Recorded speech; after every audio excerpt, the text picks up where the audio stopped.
Bonjour à tous et bienvenue, vous regardez 6 minutes chrono, le rendez-vous quotidien de la rédaction de Lyon Capital et on accueille aujourd'hui Benjamin Badoir, bonjour. Bonjour. Alors vous êtes coprésident du groupe Les Écologistes à la métropole de Lyon et puis on devrait aussi vous voir sous les couleurs de la nouvelle bannière de la gauche, la nouvelle union populaire écologiste et sociale, écologique et sociale. Tout à fait. C'est le nom de l'alliance entre les insoumis et les écologistes. Comment vous expliquez que ce que vous n'avez pas réussi à faire pendant plus d'un an, vous ayez réussi à le faire en une dizaine de jours, c'est-à-dire vous mettre d'accord enfin pour une candidature commune? Ce que je voudrais déjà dire, évidemment, c'est qu'on est très heureux qu'on y soit arrivé. Il y avait une grosse attente des militants et surtout de la population que la gauche et les écologistes arrivent à se réunir. On l'a fait, tant mieux, c'est une très belle chose. Après, sur votre question, je ne sais pas, j'ai pas forcément envie de revenir sur le passé. Ça n'a pas marché, tout le monde a voulu y aller de son côté, c'est ainsi, tant pis. Maintenant, par contre, c'est-à-dire qu'il fallait faut regarder purger le présent. le concours d'ego dans les urnes pour pouvoir je pense enfin pas. discuter sur des bases correctes? Non, je pense pas, parce qu'effectivement, on avait quelques dissonances sur le programme et qui sont assez brèves. Et justement, on est arrivé à revenir dessus. Mais aujourd'hui, on veut regarder le présent et le futur. Et c'est ces 6 semaines de campagne pour les élections législatives où voilà, on veut vraiment porter un projet dynamique, enthousiaste pour l'écologie et pour la gauche. Et je pense qu'on va y arriver. En tout cas, ça démarre bien. On est très heureux d'arriver enfin à cet accord. Je comprends que vous vouliez regarder le présent et le futur, mais il y a aussi ce qui s'est dit par le passé. Notamment, on vous a entendu, vous, les écologistes, pendant la campagne, avoir des propos parfois assez durs sur les positions de Jean-Luc Mélenchon et les Insoumis, que ce soit sur la question européenne, sortir ou non des traités, ou aussi sur son positionnement par rapport à Vladimir Poutine et à la Russie. Est-ce que vous avez obtenu des avancées là-dessus, ou est-ce que vous avez, vous, fait des concessions ? Alors oui, on a eu des désaccords et c'est pas nouveau. C'est pour ça qu'on a des partis différents. C'est parce qu'on n'est pas d'accord sur tout. C'est normal, c'est la vie démocratique. Oui, on a avancé des deux côtés. En fait, quand on fait un accord, quand on fait une coalition, chacun avance des deux côtés pour arriver à un accord global et une entente. Et donc, on a avancé sur l'Europe, ils ont avancé sur l'Europe. Et voilà, on a trouvé ces compromis qui permettent aujourd'hui d'avoir cette alliance. Et évidemment, cette alliance, elle sera encore plus forte, que ce soit sur les sujets européens, sur les sujets socio-écologiques, si on arrive à se mettre ensemble aussi avec le Parti socialiste et le Parti communiste. Et je pense qu'on va faire une très belle alliance. Ce qui est plutôt en bonne voie. C'est en très bonne voie. Sur la question européenne, alors, c'est quoi le consensus au bout du bout?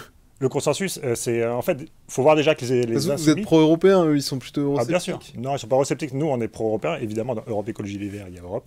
Donc ça fait partie vraiment de notre projet.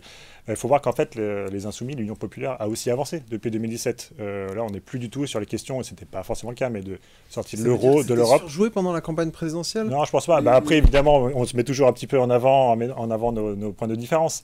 Mais aujourd'hui, non, on y arrive. Et sur les questions, par exemple, de désobéissance, parce que c'est un peu les questions de comment on réagit par rapport à cette Europe aujourd'hui qui n'est pas compétente, en tout cas pas compétente, mais qui ne fait pas le travail en termes de droits sociaux, de réponse à l'urgence écologique.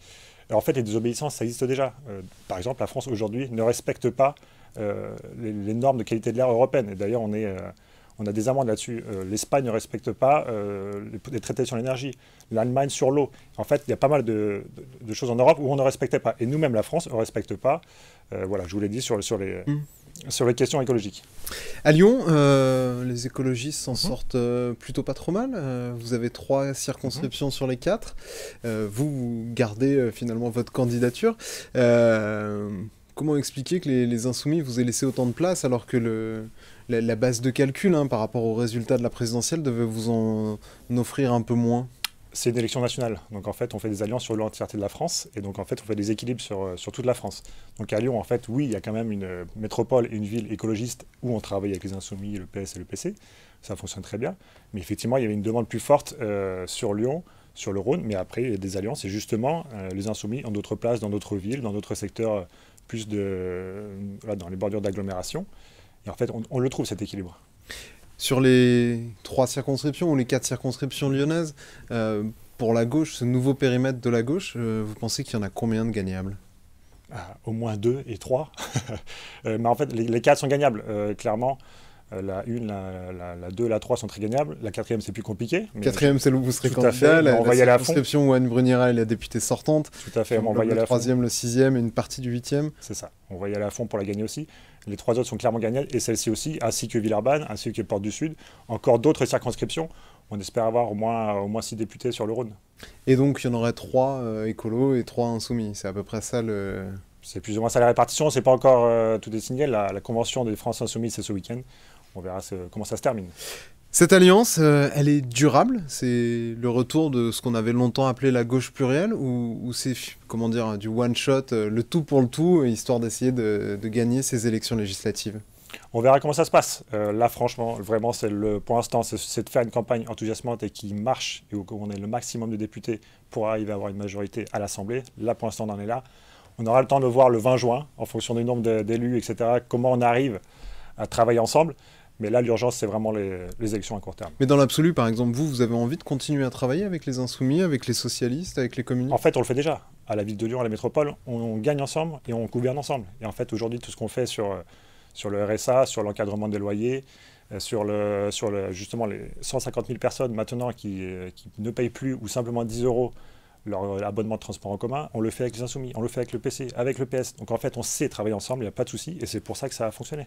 Et ça veut dire alors, c'est quand même une question qui a longtemps été éludée chez les écologistes, et notamment à Lyon et à la métropole de Lyon, de savoir quelle était l'orientation, le bord politique des écolos et c'était un peu la tentation de Yannick Jadot de dire l'écologie c'est une voie propre, c'est pas à gauche, c'est pas à droite, c'est l'écologie. Finalement, vous êtes à gauche?